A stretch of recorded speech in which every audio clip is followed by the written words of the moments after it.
Hello everyone, welcome to Jam Samayal. இந்த வீடியோல உருளைக்கிழங்கு, கேரட், அப்புறமா Parle-G biscuit மூன்றையுமே வச்சு ஒரு சூப்பரான ஈவினிங் ஸ்நாக்ஸ் ரெசிபி தான் பார்க்க போறோம். இதற்கு தேவையான பொருட்கள் உருளைக்கிழங்கு, கேரட், Parle-G biscuit, எண்ணெய், கோதுமை மாவு, சோள மாவு, அப்புறமா சர்க்கரை. முதல்ல Parle-G biscuit பவுடர் பண்ணி தனியா எடுத்து வச்சுக்கலாம்.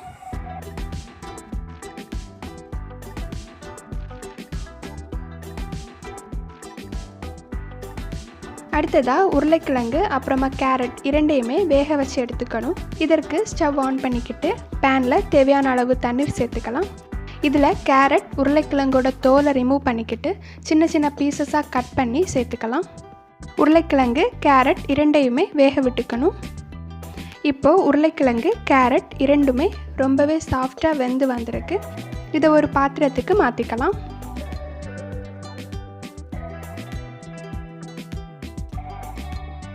அடுத்ததாக உருளைக்கிழங்கு கேரட் இரண்டையுமே மேஷ் பண்ணி எடுத்துக்கணும். நாம் வேக வச்சு எடுத்துருக்கிறதுனால இதை ஈஸியாக மேஷ் பண்ணி எடுத்துக்கலாம். இதோட பொடி பண்ணி வச்சுருக்கிற Parle-G பிஸ்கட் சேர்த்துக்கிறேன். அடுத்ததாக 2 டேபிள் ஸ்பூன் சோள மாவு, 1 டேபிள் ஸ்பூன் கோதுமை மாவு, 3 டேபிள் ஸ்பூன் சர்க்கரை, அப்புறம் கொஞ்சமாக பேக்கிங் பவுடர் சேர்த்துக்கிறேன். பேக்கிங் பவுடர் ஆப்ஷனல் தான், சேர்த்துக்க விருப்பம் இல்லை அப்படின்னா சேர்த்துக்க வேண்டாம். இது எல்லாத்தையுமே கலந்து விட்டுக்கலாம். இப்போது மாவை பிசைஞ்சு எடுத்துக்கணும். மாவை பிசையும் போது கையில் ஒட்டுறதா இருந்தால் கொஞ்சமாக எண்ணெய் சேர்த்து பிசைஞ்சு எடுத்துக்கலாம்.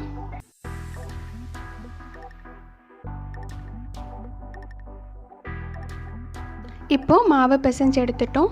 அடுத்ததாக இதை தேவையான ஷேப்புக்கு கட் பண்ணி எடுத்துக்கலாம். இதற்கு ஒரு கவர் மேலே தேவையான அளவுக்கு எண்ணெய் தடவிக்கிறேன். அடுத்ததாக பிசைஞ்சு வச்சுருக்கிற மாவில் கொஞ்சமாக மாவு எடுத்து இதில் ரோல் பண்ணி விட்டுக்கிறேன்.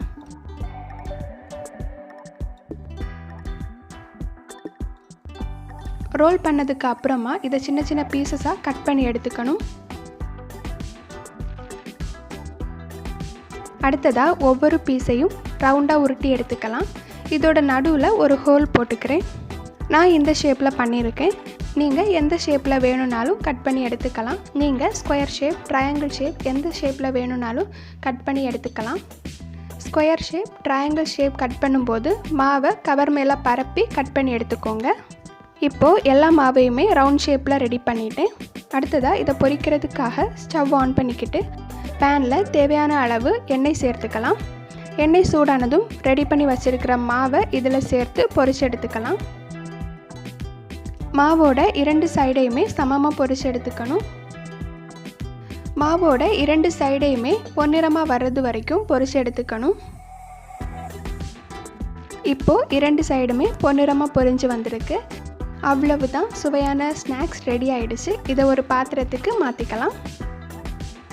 அடுத்ததாக நான் டெக்கரேஷனுக்காக கொஞ்சமாக துருவின தேங்காய் சேர்த்துக்கிறேன்.